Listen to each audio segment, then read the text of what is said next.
I guess welcome to Michigan for the people that haven't been here before.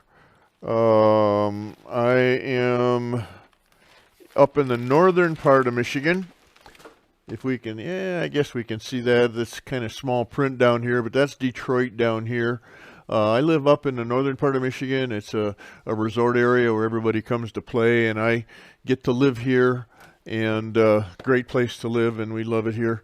If you remember from this session, I don't use chucks.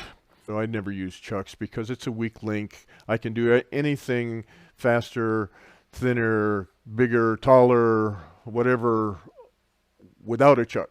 So why should I have a chuck as a limiting factor? Again, limits and obstacles I try to stay away from. And it would be easy to put small jaws on a chuck and grab a finial. What I've done here is I put a faceplate on a waste piece of wood. So now I've got the faceplate, which is strong connection to the wood, so there's no vibration issue going on. And I'm going to do a cap and a finial all out of the same piece of wood. So now how are we going to hang on to this? I've got to figure out a way to mate these two. Grain orientation is really critical. It's something that I use as a high priority in the cuts that I make, in the direction that I go, and the support that I have, and everything is a lot dictated just because of the grain orientation. How are we going to mate these things? Okay, we've got a big enough spot there. Yeah, we got a faceplate here, right? And we got a block of waste wood here. And we got lots of screws in it, so nothing can happen. All right. What I want to, if I were to just glue my finial on here, this wouldn't be a very good holding method. The glue would, first of all, this is end grain, which it doesn't have to be. It could be a side grain piece of wood, scrap wood that I have. This really doesn't matter whether the grain's going which way or not. But this is end grain for sure. So that end grain there is not going to glue very well. This might be from my my old woodworking years of joinery situations, but I know that that's not as strong as two side grain pieces being glued together. When there's an end grain piece, it's not going to be as strong. All right, so I want to make some side grain holding power. So I'm going to make a recess in here and mate that down into a hole. So when I slide that in there, I've got side grain against side grain. Okay? So I could take a great big hole here and just do it like I've got it on the drawing board. But what I'm going to do is I'm going to make a tenon on my piece of finial wood here, so that I've got a corner here. I've got even more territory to glue on. So I've got end grain, side grain, end grain, side grain, end grain, all kinds of glue surfaces to work. So I'm going to start relatively slowly. There we go. I don't know how deep I'm going to go, maybe about that far, the thickness of the Forstner bit. Let's go maybe 3/4 inch. Doesn't matter. I'm using a bowl gouge that has a 60-degree tip angle and a swept back wing. It's got a parabolic flute. They have Doug Thompson make this for me.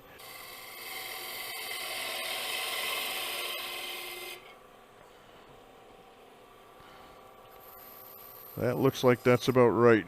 Because I have a robust, and you can have a robust live center too if you really want one in my website. But one of the key things about the robust live center is it's got a big hunkin' 3/8 inch pin here, and it's got a set screw that I can adjust the height of that pin.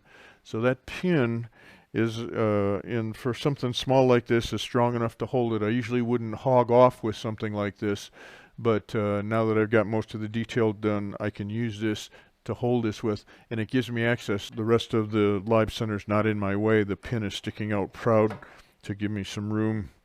Let's make this pin a little bit smaller here. And here's where that robust comes in. Oh, there we go. Now we're shouldering really nicely. Okay. All right, so now I'm going to use CA glue. If we were really careful and our tenon was a perfect size, which it isn't, and the depth was a perfect size, which it isn't, I could, if everything was perfect, I could use Tite Bond or, you know, Elmer's glue kind of a glue. But I've got spaces in there, and I've done that on purpose because I'm going to use thick CA glue. I'm going to go all the way around here. Put lots of glue. I'm going to go all the way around on the inside. That's this area here. And we're going to put some here on the shoulder. And hopefully the three areas are all going to help contribute my holding power. Stick it in. I'm going to just twist it around a little bit. Now I'm going to need a few minutes to get this to cure. I didn't use an accelerator because this is wet wood and it should cure on its own there. But we're going to leave this for a little bit. Just with the glue that's oozing out around the edges, I'm going to use some accelerator here. When I put glue on both surfaces, it would have been hard to use accelerator because one of the surfaces is going to start to cure before it starts to mate itself. So I need to let this set for a few minutes. One of the things that's going to happen when I'm so far out here, I'm 8 inches tall here. And so 8 inches of finial work. I'm going to make 2 elements out of this. I'm going to make a cap and a finial, and I'm you know, a good foot away from my spindle, so that wood is apt to be going to flex on me because the wood itself is going to flex. I've got a strong holding method, so that's not going to be a weak link, but the wood itself is going to flex, and that's going to be a problem, so I'm going to have to bring my tailstock up. This is an old photo of one of my ancient, long gone Christmas ornaments. Don't even know what kind of wood this is. If you see the shapes going on here, they're rather large. There's nothing very small and delicate about it. So making these soft lines is on purpose because it's a functional Christmas ornament. I intend to use it to put it on the tree every year. And I've made them for all of our relatives all over the country. But this is very much unlike Cindy's Christmas ornaments. Cindy Droz is one of the famous turners that's known for her finials, and she does such delicate work that it's just mind-blowing what she can do with the tools, the detail that she can put in things. But she uses different tools and different methods to do that with than I'm going to do here. And it's for a different purpose. I'm making this functional on purpose. So I'm going to take the steepest little pointy tool that I've got that I can get in here and chew that little dimple up very slowly and gently. I'm a good 12 inches away from my support, and that wood is just flexing on me.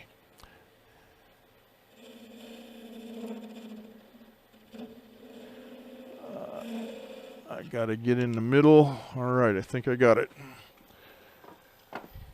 So now I prepared that hole to be on center. Now when I bring my tailstock up, it's not going to arm wrestle itself. It's going to run pretty true. Yeah, that looks good.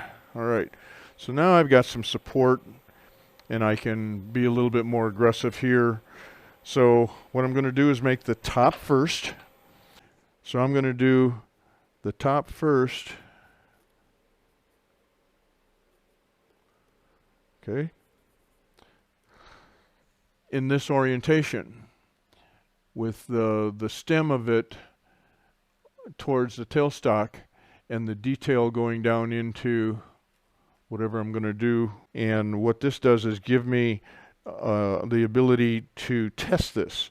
I have to test both the diameter of this going into my globe and the fact that this shape fits my globe here. And I don't have what I'm drawing here. I don't have an air gap here. I don't want this, right? I want that shoulder to come down and mate. Now there's an issue here. This was turned green, and so that hole's not round anymore. You really can't see it. It looks pretty round, but it's probably not round anymore. Yeah, it's bigger that way than it is this way. So this tenon isn't going to fit perfectly, and it doesn't have to. Again, there'll be some glue in there that's going to help take up the gap. So let me make a mark here of where that's at. Let's get the speed of the lathe up.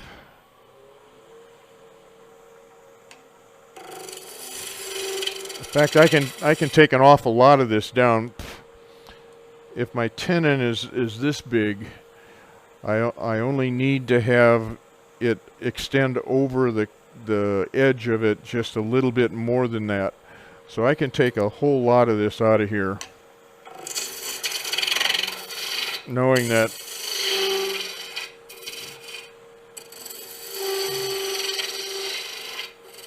even with the tailstock, you hear that little whiny sound, that little vibration. The wood is flexing back here. Okay.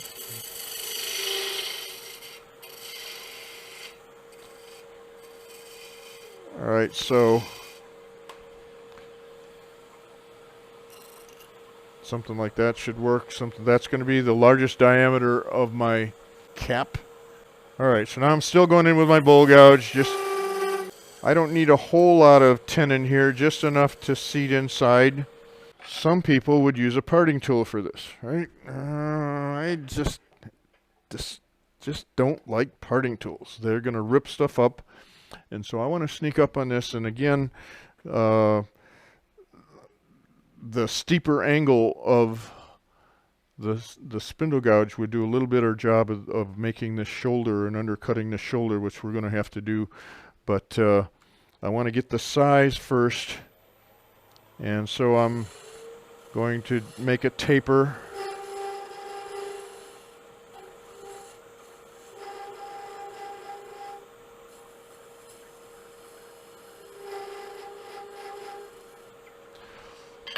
If I make a bit of a taper here, then if it does get too small, I can just shorten it.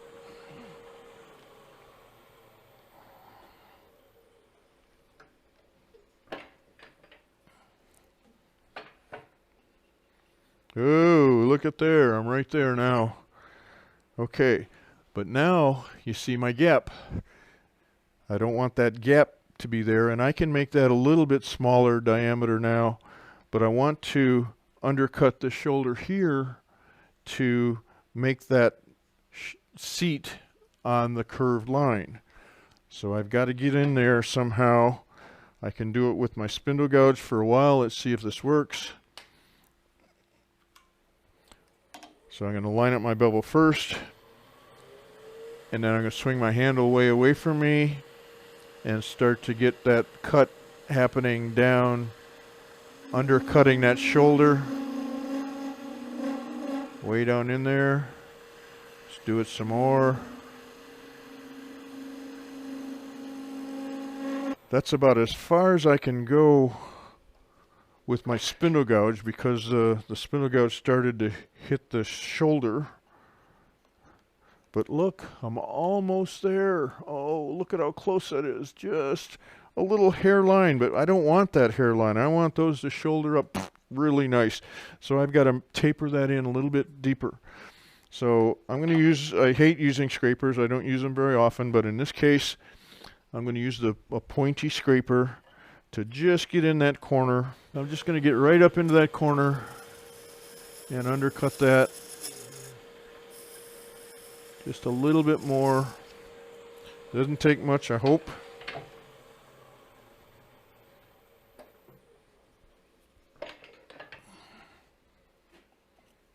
Ah, you see that now? It's shouldering nicely. Well, not quite. It shouldered in one place, but it didn't shoulder in the other place. So I could go just a little bit more. Let's make that taper just a little bit deeper. This is the important part. Making these two mate correctly. That makes all the world in the looks of it. So very lightly. Nice and shouldered. Okay. All right. So it's the right diameter, and now it's shouldering around here. Now, what am I going to do with this? What we can do with this is we could, like the first one that I did, we could round this over. We could make it nice and rounded and do some detail here. Cindy likes to make a nice, crisp, straight line here, a taper, and then does her details, whatever we're going to do. So I'm going to try to do that and see how that looks. I guess worst case scenario, we could always round it off later, but that little undercut of shoulder makes a shadow underneath here, a separation between the globe and the cap. And I kind of like that little separation between the two. I think you'll see what I mean once I make it. We can get rid of some of this a little bit. This all got to get down. All right, so I'm going to make a little straight corner here. Doesn't take much, just a little, 30 seconds really, a little camphor. All right, and from there, we need to start to think about what we're going to do for the rest of that cap. I will switch to my spindle gouge because I want to get in behind here. I want to leave as much waste wood as I can here for the length of my finial. So we need to get rid of some of this so I can get up underneath there. Large diameter to small.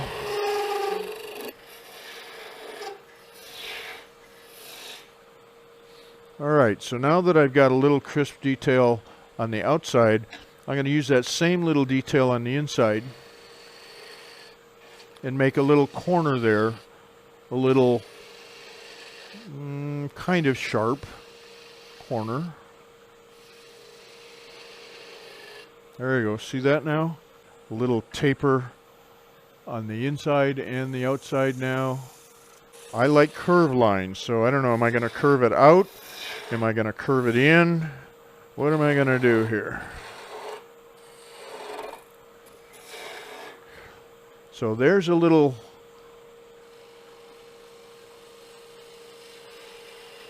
concave line.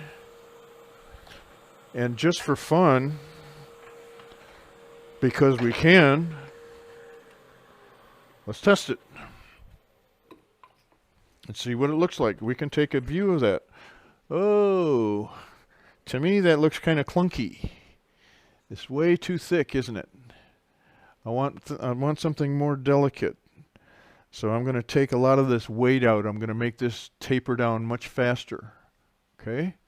And it's just a design consideration. It's just an opinion, and there's not a right and a wrong.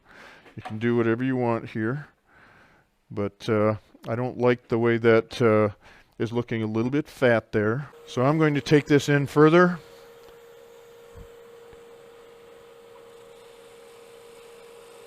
Faster. So it's making that thinner area.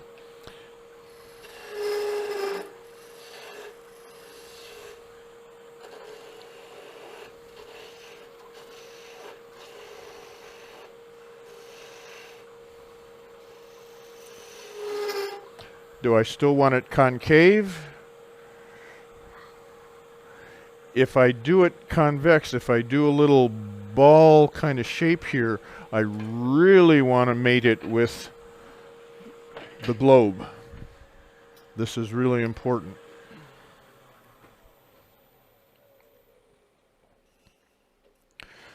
I want this shape to match this shape if it's rounded. If it's concave, then it's not as important. But if it's convex, I need to make sure that these don't fight each other, that they're complementary to each other. All right, this angle here, this curve right here, wants to be the same as this curve. It's subtle, and you got to stop and take your time, and you got to be patient with it and sneak up on it. But I think this is a little bit fat looking. The angle doesn't match. It doesn't marry. This angle here is different than this angle here. All right? So I'm going to tuck that in a little bit more. So it's worth stopping, looking, fiddle with it until you get it just right. And that's important to it's complementing each other than it is that they're a distraction of some kind and fighting each other a bit. So, all right, let's go back. I'm going to take a little bit more of that again. So bevel first, sneak up on this, and come in here. There's my bevel line up, and come in here a little bit steeper. Okay. All right, I'm going to take a little bit of this, more of this wood away. Just my angle of my tool getting in there. I want to do something not delicate here or fine, but small enough that it's not going to look clunky. So I'm going to take this down, and I think because I'm going to have a ball feature in the finial, I think I want to make a ball feature here also. Let's double check this and see if that curve is right again.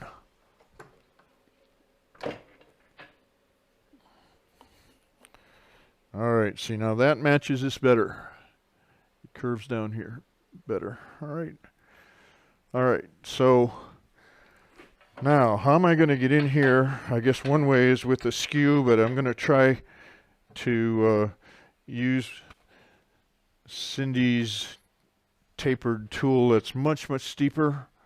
The steeper grind is going to allow me to get into these corners and make a little ball in here that I can't reach with the other gouges. The angles aren't quite as steep. So I'm going to go in here. Then here. So I want to make quite a nice detail there. And I can come in here now. And I don't want to make a globe ball. I want to make a mimicking the shape of the ornament that's not as high as it is in diameter. Is that too big? That's a little big, but that's probably good enough. All right, so we're riding the bevel first, finding my bevel support. I'm going to take it down. Okay. Now, this last little bit here can be cut off, parting off, whatever, and finished pretty easily by sanding the bottom of that. That's no more than 1/8 of an inch at this point. Get a focus up close, how that undercut shoulder there fits with the globe, and the globe shape is compatible, and so all we got to do is just clean that little nub off with a little bit of 220 sandpaper, and we'd be pretty much done with it.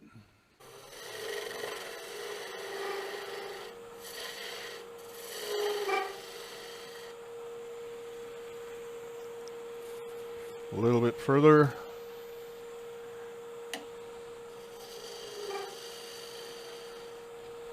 Let's just see how the diameter works. So doesn't have to be tight because there's going to be glue in there. Ooh, it's pretty close. It almost shoulders except for that last little bit. So we're in pretty good shape size-wise. Now we've got to try to undercut that so that it matches. This internal shape of the finial has to match the bottom of the globe, just like we did on the top. So I'm going to have to use my spindle gouge to get in there because the bowl gouge is too blunt. And we're going to undercut that shoulder again. Get down in there.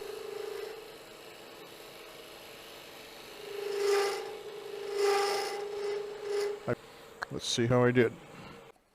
Ooh, look at there. All right, it shoulders nicely. You can see that.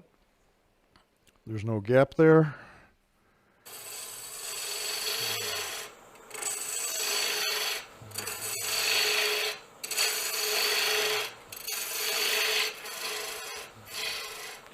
My top is that big,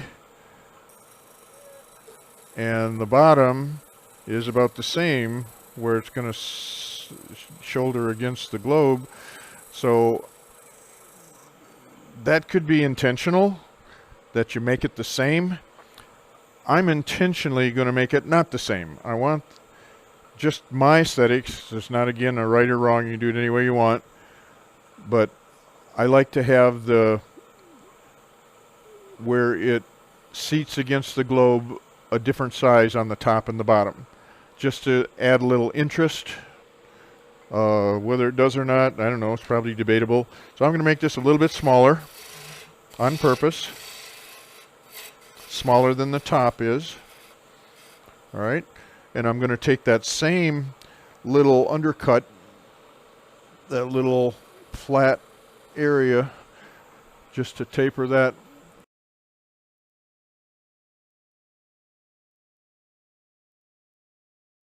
I don't want to make this too small a diameter here until I get the rest of this finished.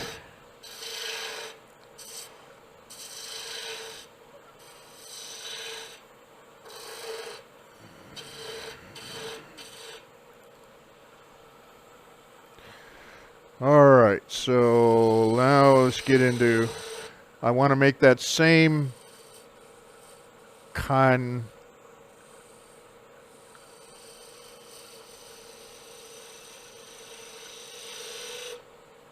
convex curve. Leave just enough little bit of a shoulder there. I'm still using my bowl gouge, where on the other one I had already changed to my spindle gouge. Why? Because my waste wood's not in the way. I've got more access here, and I can use my bowl gouge to get in here.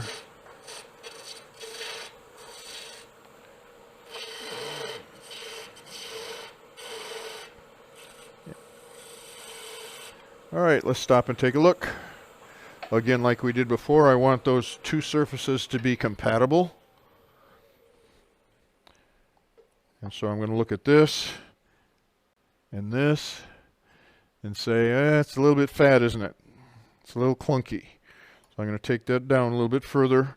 I like the line. The line is close. It's not too far, but it's a little clunky. So in order to get that detail down into that corner, I'm going to switch over to my spindle gouge. All right, so let's make this a little bit shallower, a little bit thinner. I'm going to start at the top, right up my bevel, and take some wood away.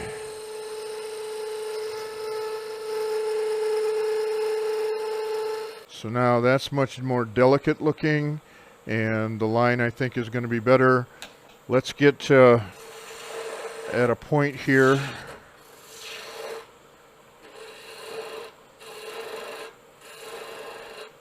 where we can start to get a little bit of that detail shape going. And so what do I want to do right at the transition between my shape and the top cap? Do I want to do a little detail there? That might be a good idea. How about a real sharp little detail? Let's make a little, I want to make it a little bit smaller diameter though. There we go. So now that's a little bit smaller diameter. And now let's make our taper. Start my taper anyway. And I want to make a little, it's not my thing to do details here, but I'm going to do it anyway. I'm going to make a little sharp detail in here. So we're just going to undercut this very straight line, sharp angled little cut there. To get in there. See how I just undercut that? Well, now looking at it with the background, I don't think that's enough. I need to undercut that steeper. So let me go in again, and I probably should use Cindy's steeper tool to do that with. So we're going to get in here and get this a little bit steeper. Get my bevel on first. And carry that in there. Ah, that's a little bit better. See the detail behind it now? Cool. The devil's in the detail. You have to take time, and if you want to detail, you got to make it compatible with the rest of it. And so now we can taper this down. Let's get rid of some of this waste wood and go back to my bowl gouge again. Now, some of you have seen me do this before in my goblet demo, where I use the heel of the wing as a planing cut. So I'm going to turn that over, and I'm going to use the heel of the wing. You can see the bevel's rubbing there, and nothing's going to happen. I'm going to roll my wrist, and I can make a planing cut with the bevel support of the wing. And that acts like a skew. What's the difference between this and a skew is the handle's in a different place. I'm using it like a skew. Okay. So I can get down and transition it in to the upper part of that. I want to make this kind of thin but not delicate. Right now it's maybe 3/16 thick. Probably want to go a little bit thinner than that. And so I'm going to taper this back a little bit on this side, going downhill from the other direction now.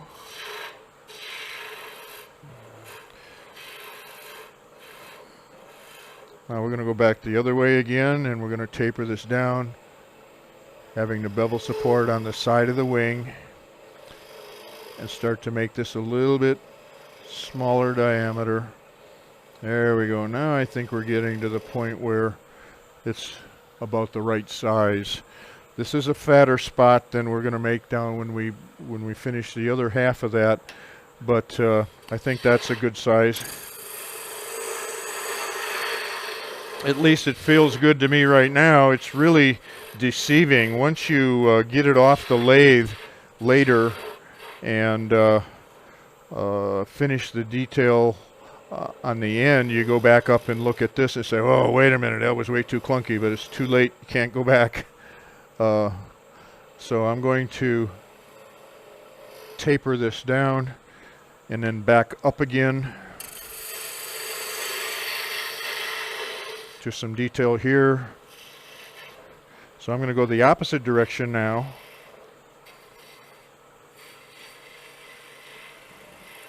And taper that down and meet in the middle. I'm still riding the bevel with the side of the wing, and I'm rolling my wrist like this to make a cut happen.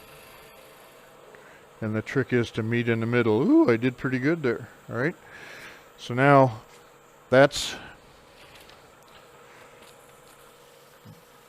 this top half of it. So I want to do a little bit of a detail in the middle. So let's get rid of some of this waste wood.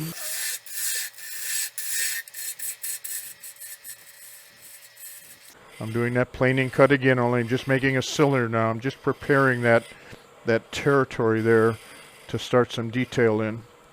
All right. So I'm going to use Cindy's gouge again to make a real fine detail between two elements. I'm going to make the first element is the long. Let me get my tool rest as close as I can in here. The first element is a long, and then the next element is going to be rolling it into a bead. So I have to come into here Raise my handle, get the point right down in there, come into here.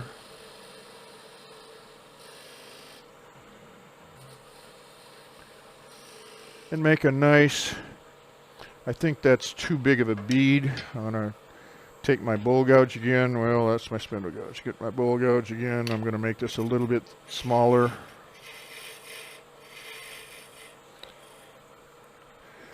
So I'm going to roll a little bead there. I can do it with a spindle gouge or detail gouge. I'm going to roll a little bead here into that detail.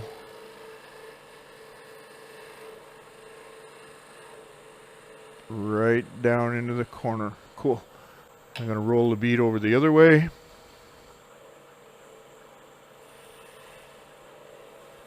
Raise my handle. Get down into detail.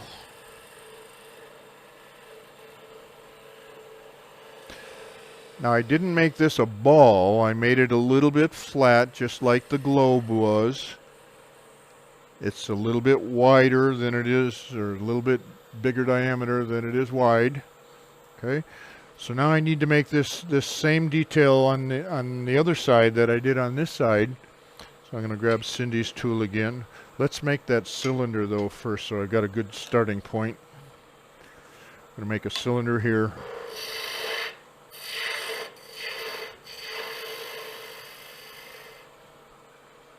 Okay. So now I need to roll this over and get down into a really nice detail in here.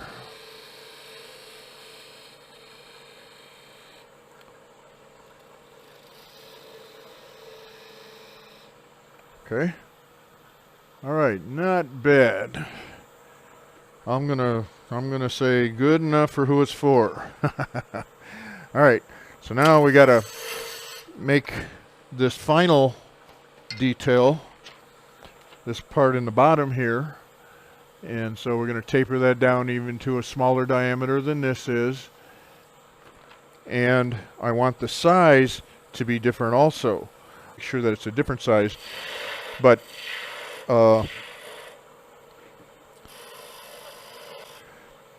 okay, see what I'm doing wrong here? Can you see the difference between this and this? You see how this is rounded and this has got a nice sharp corner here? And so I didn't do that very well. I'm going to go back and make this a little bit steeper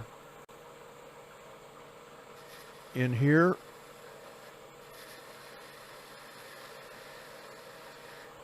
Okay, that'll help. And I have to make this, instead of rounded, I have to start my curve up further to take that little bump off of there.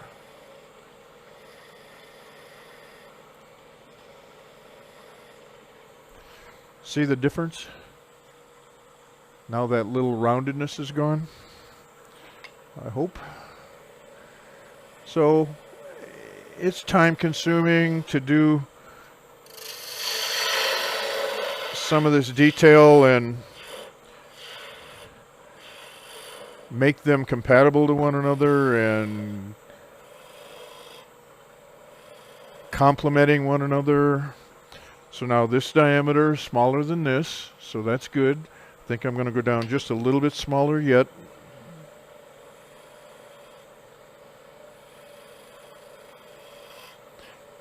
Just doing the planing cut with the bevel support on the side. Okay, that's looking nice. So I'm going to end it right up here. That's going to be the end of it. The size difference here. Now I'm going to make it even a little bit shorter than that. I'm going to end that right about here. Okay, so that's going to be the end of it. So now I need to do a little bit of detail here. I'm going to take that down, take that taper down right to the ball. So I'm going to use my spindle gouge here so I can get right down into where that ball is going to be. And we're going to taper down. Nice taper I don't want to make it delicate, but that's probably getting down to it's 1/8 of an inch in diameter there. So now again, this would all be sanded. It'd be done with that. Let's make a little ball here at the end. I want this ball to be quite a bit smaller than this one.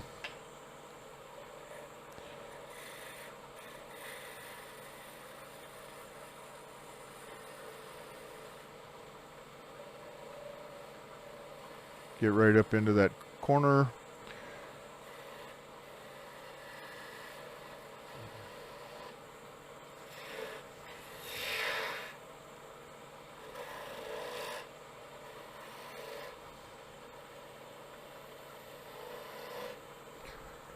How's that?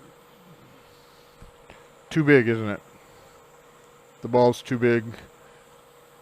That's still too much diameter. I hope I still have enough wood there that's not going to flex on me. I'm going to go back and make this a little bit smaller.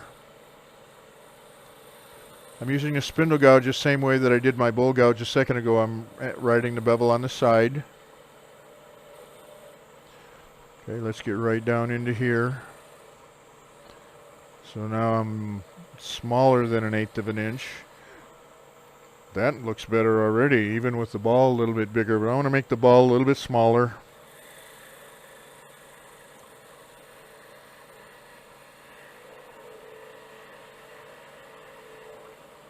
Oh, I forgot I was going to do a little bit of a detail there.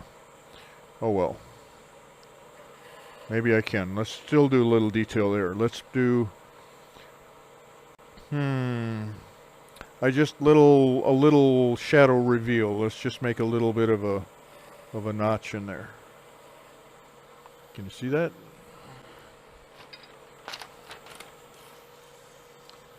I want to be kind of careful. If I'm squeezing on this at all, this is going to start to flex a bit. It's going to push against my waste wood here. So I'm going to ease up on my tailstock pressure. I'm going to take that almost all the way off. See, it stopped. Right? I'm just going to barely touch it, just enough to keep it from flexing sideways, but there's no pressure this way, so that I can come up here and take this off.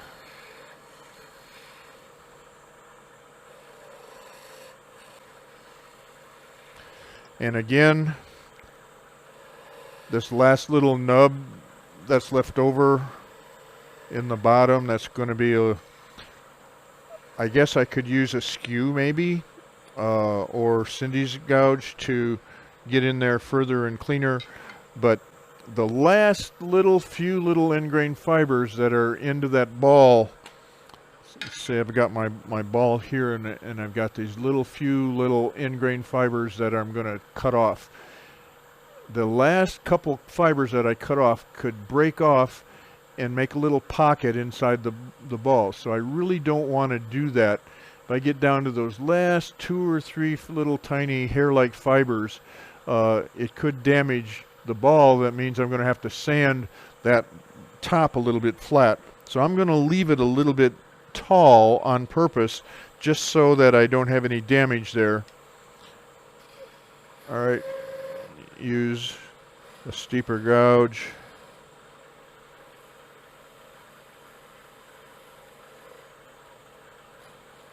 So I'm going to go and ride my bevel on this surface here and part this off close to the end, but not right at the end.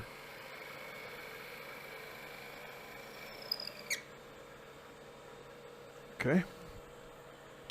So now on purpose, I've left a little nub there.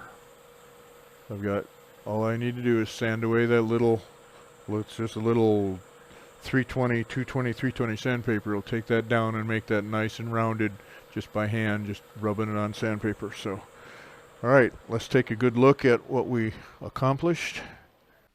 All right, let's look at it at this camera. Okay, I think the scale is nice. This is quite a bit longer than the ball. The elements are compatible. There's no sharp points.